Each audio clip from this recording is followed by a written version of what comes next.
Oke. Sebelumnya kita diskusi tuh, kok bisa terjadi di lokasi yang lintangnya sama, cuma dia beda posisi doang, satu di belahan bumi utara, satu di belahan bumi selatan, iklimnya beda banget. Ternyata, ini udah diteliti nih jawabannya, bahwa tahun 1921 nih Cosina, dia bikin paper, dia menghitung daratan, terus dia bagi belahan bumi utara dan belahan bumi selatan. Terus dia bikin perbandingannya, datanya antara lautan dan daratannya. Ternyata kalau di belahan bumi utara itu airnya tuh 70,8%, daratannya 29,2%. Kalau di belahan bumi selatan tuh jauh lebih banyak airnya. Ini nggak dikasih tahu berapanya. Contohnya nih, kalau di lintang 45 derajat sampai 75 derajat di belahan bumi utara, persentase daratannya nggak lebih dari 25%. Sementara di belahan bumi selatan, antara lintang yang kurang lebih sama 35 derajat sampai 50 derajat, daratannya cuma 2,5% dari total area, 2,5%. Dan apa ya? Dan inilah yang menyebabkan perbedaan itu tadi.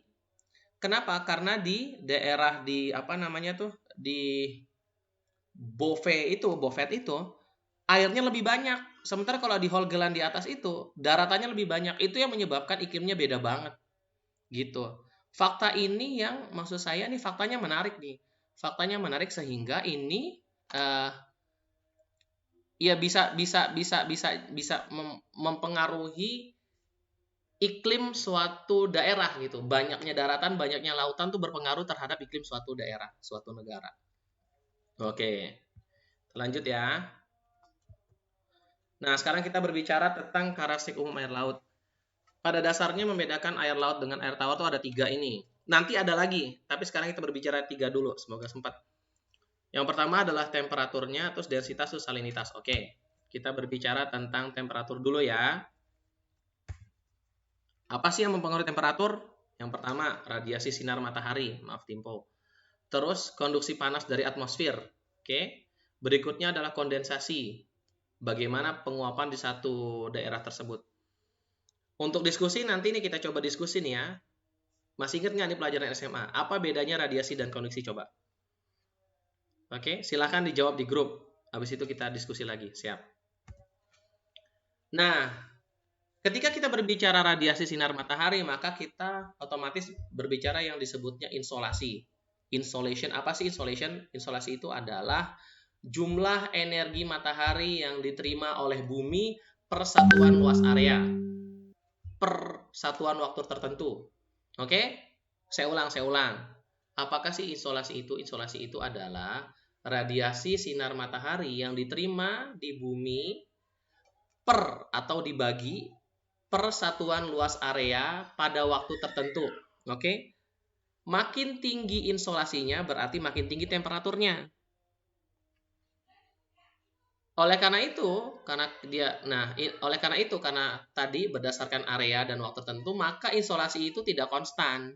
Dia akan bervariasi sesuai dengan posisi geografi tempat tertentu dan juga waktunya. Pas kalau waktu kebayangkan, ya pastilah sinar matahari jam 12 sama sinar matahari sore itu beda. Sinar matahari bulan Januari dengan sinar matahari bulan Juli beda gitu. Oke. Nah, sekarang kita berbicara tentang pengaruh geografinya. Oke. Contoh nih, misalnya kita lihat gambar yang ini ya. Misalnya ada matahari nih sebelah kanan sini yang menyinari kondisi dengan satu di A, B, C. Ingat bahwa ini sinarnya sama, cuma dia jatuhnya di tempat yang berbeda, di tempat A, di tempat B, di tempat C. Di tempat B itu adalah di tempat yang persis dengan garis khatulistiwa, ekuator. Yang A dia di bawah, ya di bawah sedikit daerah subtropis, di bawah ekuator, di bawah khatulistiwa. Yang C dia dekat-dekat kutub. Oke. Nah, sekarang kita lihat insolasinya nih ya. Kita lihat yang B, ini salah tulis nih. Kondisinya yang B dulu, yang B, sinar yang B. Sinar yang B itu karena dia yang A nih, yang A-nya. Yang A karena dia tegak lurus jatuhnya, maka misalnya kita bilang luasan areanya adalah 1. Oke, misalnya 1. Sementara yang B karena dia ada sudut nih, ini sinarnya datang ke bumi, ternyata di bumi diterimanya luasan areanya dalam bentuk elips. Oke. Terus kita lihat elips sama lingkaran, luas areanya gedean yang mana? Gedean luasan area yang elips. Sekarang kita lihat yang kondisi sudut C. Yang C ini dia datang dengan sudut terhadap bumi dengan lebih besar. Nih daerah yang dekat kutub ya. Berarti cross sectional areanya, luasan areanya jauh lebih besar dibanding kedua ini. Dari 3A, B, C ini, mana yang insolasinya paling gede? Insolasi yang paling gede adalah yang A. Kenapa yang A? Karena dengan energi yang sama dibagi luas area yang paling kecil, ya kan? Di antara tiga ini luas areanya yang paling gede adalah yang C.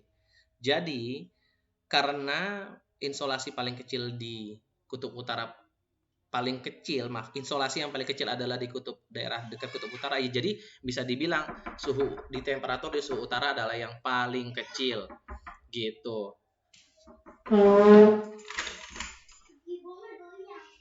Ya. Nah, terus kita lanjut ya. Iklan sebentar.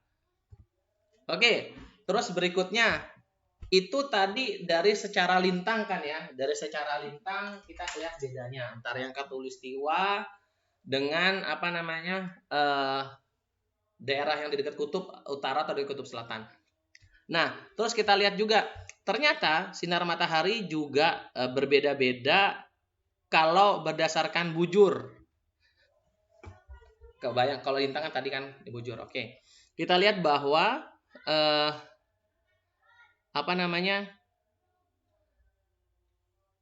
ada daerah-daerah yang ini udah dipetakan di tahun berapa nih, tahun saya lupa datanya. Jadi emang dia daerahnya beda-beda. Daerah yang di di daerah banyak laut seperti yang saya tadi bilang karena pengaruh daratan dan lautan, maka daerah yang banyak laut maka dia akan cenderung lebih dingin. Daerah yang banyak lautan, daerah yang banyak daratannya dia akan cenderung lebih hangat. Kenapa? Karena kalau di laut itu ada faktor refleksinya lebih besar dibandingkan dengan daratan gitu.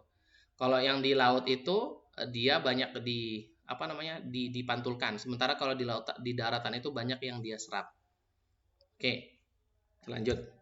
Nah, kalau terus ternyata kedalaman kalau kita berbicara temperatur laut berdasarkan kedalaman ternyata bisa dibagi beberapa layer. Oke. Ada beberapa layer. Yang pertama adalah layer antara 0 sampai 500. Ini kedalamannya bervariasi tergantung textbook ya. Tapi maksudnya ini hal yang biasa. Yang pertama adalah mixed layer. Zona ini adalah zona homogen. Bahwa di sini pada daerah ini sinar matahari masih masuk nih. Jadi sinar matahari masih masuk sampai kedalaman 200 sampai 200 meter. Nah, pada kondisi ini panasnya temperaturnya cenderung homogen. Habis itu dia masuk ke daerah yang disebut thermocline. Matahari udah mulai nggak masuk nih. Pada kondisi thermocline ini temperatur air turun dengan cepat seiring berkembangnya kedalaman. Sampai 1000 meter, habis itu dia turun lagi ke daerah permanen thermocline. Masih turun-turun drastis, habis itu di bawah 2000 dia masuk ke daerah deep ocean. Matahari di deep ocean ini benar-benar nggak masuk sama sekali dan dia temperaturnya cenderung konstan, dingin banget. Nah, tekanannya tinggi, temperaturnya dingin banget. Ini kalau bisa dibilang profil kedalaman temperatur profil temperatur air jika dibandingkan dengan kedalaman. Oke, kita lihat berikutnya. Nanti kita lanjut lagi